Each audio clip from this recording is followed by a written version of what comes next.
से अगर शुरुआत करें तो संकेत काफी पॉजिटिव नजर आ रहे हैं। गिफ्ट निफ्टी हरे निशान में है।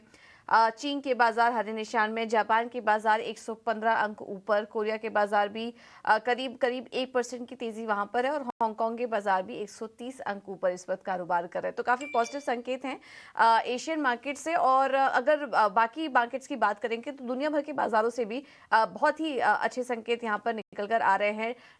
अमेरिकी बाजारों में हमने देखा कि डाउ जोन्स में लगातार तीसरे दिन तेजी देखने को मिली, करीब 1.5% ऊपर नैस्डैक इंडेक्स बंद हुआ। टेक शेयरों में शानदार तेजी थी। वजह ये थी कि बॉन्ड यील्ड्स में हल्की नरमी आई और उसके चलते हमने देखा कि टेक शेयरों में शानदार तेजी देखने को मिली। करीब 1.5% मजबूती थी नैस्डैक में। S&P 500 में भी 1% से ज्यादा की तेजी और डाउ जोन्स में करीब 180 अंकों की मजबूती के साथ वहां पर क्लोजिंग देखने को मिली है। कुछ स्टॉक स्पेसिफिक एक्शन काफी ज्यादा थे जिस पर की हमारी नजर थी। निविडिया के नतीजे आए बाजार बंद होने के बाद। नतीजे काफी स्ट्रांग थे, अनुमान से बेहतर, और तीसरी तिमाही में कंपनी का कहना था कि 170% की बढ़त का अनुमान वो कर रहे हैं बिक्री में। काफी पॉजिटिव कमेंट्स। नतीजों के पहले भी हमने देखा कि टेक शेयरों में तेजी थी, स्टॉक में भी अच्छी तेजी देखने को मिली। एक्सटेंडेड मार्केट सेशन जो यूएस में होता है उसमें भी स्टॉक 6% ऊपर था और अब माना जा रहा है कि अब ये जो नतीजे आए हैं वो एक अच्छे ट्रिगर का काम करेगा वहां पर यूएस मार्केट्स के लिए। और टेक शेयरों में भी हम देखेंगे कि अच्छी तेजी वहां पर भी देखने को मिल सकती है। तो इसके अलावा कल से जैक्सन होल की बैठक शुरू होगी और उसमें फेड चेयरमैन की तरफ से क्या बयान आने हैं उस पर नजर टिकी रहेगी। तो कुछ इंपॉर्टेंट इवेंट्स हैं और स्टॉक स्पेसिफिक एक्शन काफी देखने को मिला। इसकी वजह से हमने देखा कि शॉर्ट कवरिंग जारी थी और अच्छी मजबूती के साथ अमेरिकी बाजार बंद हुए। यही हाल यूरोप के बाजारों का भी था। वहां से भी अच्छे संकेत आए, हरे निशान में क्लोजिंग देखने को मिली। 16 साल के ऊपरी स्तर पर पहुंचने के बाद बॉन्ड यील्ड्स में हल्की नरमी आई। डॉलर में सपाट कारोबार देखने को मिला और इन दो कारणों की वजह से हमने देखा कि सोने को निचले स्तरों से सपोर्ट मिला और 2 हफ्ते के ऊपरी स्तर पर कल गोल्ड कारोबार कर रहा था। हालांकि दूसरी तरफ कच्चे तेल में हमने देखा कि वीकनेस थी क्योंकि यहाँ पे कुछ डेटा निकल कर आए। यूएस में जो S&P ग्लोबल PMI के आंकड़े हैं वहां पर वीकनेस देखने को मिली। तो एक मैन्युफैक्चरिंग में स्लोडाउन का असर था। इसके अलावा यूएस में गैसोलीन स्टॉक में भी बढ़त देखने को मिली। तो इन दो कारणों से हमने देखा कि कच्चे तेल में वीकनेस देखने को मिली है।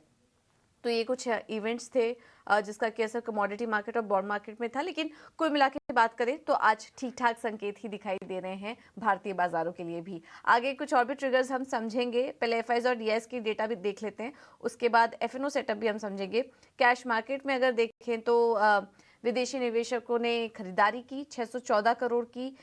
डीआईएस 125 करोड़ की खरीदारी करके गए। इंडेक्स फ्यूचर में भी खरीदारी का ही आंकड़ा है 504 करोड़ का। लेकिन ऑप्शंस में अगर देखेंगे तो 6780 करोड़ की बिकवाली का आंकड़ा इंडेक्स ऑप्शन में नजर आ रहा है। कल बैंक निफ्टी की एक्सपायरी भी थी, एक्सपायरी अच्छी नोट पे हुई। काफी अच्छी रिकवरी दिखी हमें निचले स्तरों से बैंक निफ्टी में और करीब करीब 480 अंकों की मजबूती के साथ कल बैंक निफ्टी क्लोज हुआ। अब देखना होगा कि ये जो शॉर्ट कवरिंग का दौर है वो आगे कितना जारी रह सकता है और इस पे इस समय इस माहौल में किन लेवल्स पर नजर रखनी चाहिए ये समझ लेते हैं। और हमारे साथ डिम्पी कालरा जुड़ चुके हैं पूरा एफएनओ सेटअप समझाने के लिए। डिम्पी गुड मॉर्निंग, बताइए निफ्टी और बैंक निफ्टी की डेटा क्या कह रहे हैं? गुड मॉर्निंग पूजा। अगर आप निफ्टी और बैंक निफ्टी को देखेंगे तो कल आपको एक फर्क दिखेगा कि बैंक निफ्टी ने कल ज्यादा अच्छे से मोमेंटम खुद आया और वो थोड़ा चला भी और उसके अंदर हमको शॉर्ट कवरिंग भी दिखी थी।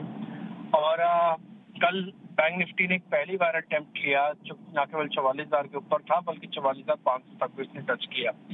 तो आज भी बैंक निफ्टी ही लीडरशिप ले सकता है। असल में 2-4 बैंक पे अगर चल जाए तो बैंक निफ्टी का काम हो जाता है। निफ्टी में थोड़ा भी कंसोलिडेशन हो रहा है।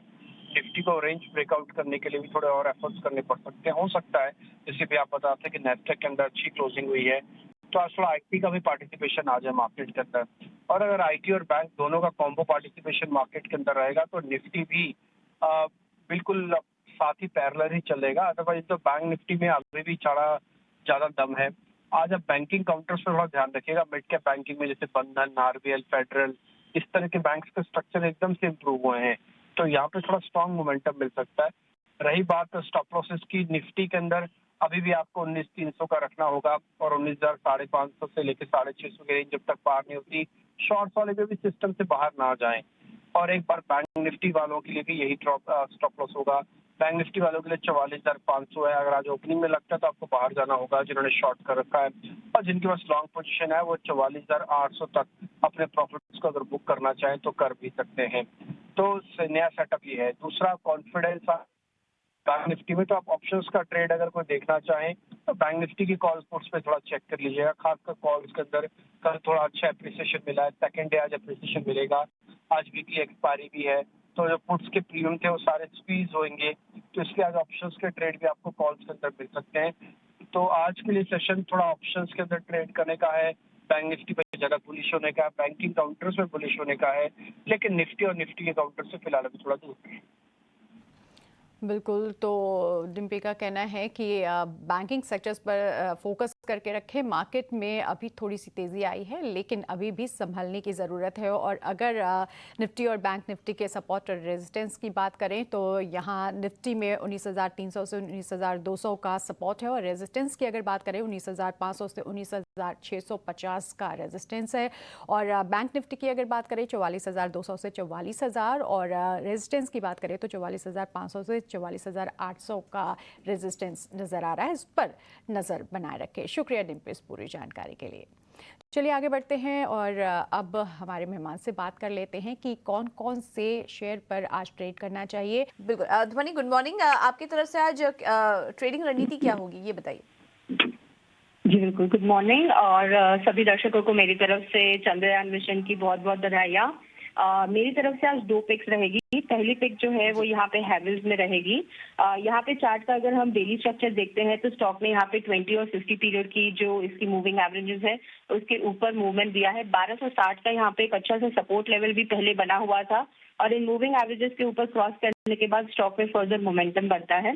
करंट लेवल से आपको इसको बाय करना है। 1380 का यहाँ पे टारगेट बनता है, 1320 का आपको यहाँ पे स्टॉप लॉस लगा के चलना है। दूसरी पिक जो यहाँ पे मेरी रहेगी वो गोदरेज प्रॉपर्टीज में रहेगी। स्टॉक ने शॉर्ट टर्म में यहाँ पे हमें एक मूव दिया है जहाँ पे 1000 से लेकर 1700 तक के लेवल्स हमने देखे हैं। रिजल्ट्स के बाद हमें इसमें थोड़ी प्रॉफिट बुकिंग देखने को मिल रही है, बट स्टॉक ने वापस से नीचे की तरफ में 1500 के लेवल्स के पास एक अच्छा सा सपोर्ट लेवल बनाया है जहाँ से स्टॉक ने अपमूव करा था। उस अपमूव को कंफर्म करते हुए करंट लेवल से आपको बाय करना है। आप 1600 के ऊपर इसके अंदर एक सेफ बाइंग बेट भी लगा सकते हैं। टारगेट इसका 1660 का रहेगा, और जो स्टॉप लॉस है वो आपको 1580 का रखना है। ओके, थैंक यू धनी आपका समय देने के लिए। अब आगे बढ़ते हैं और एक छोटे से ब्रेक के लिए हम यहाँ पर रुकेंगे। आप बने रहिए हमारे साथ।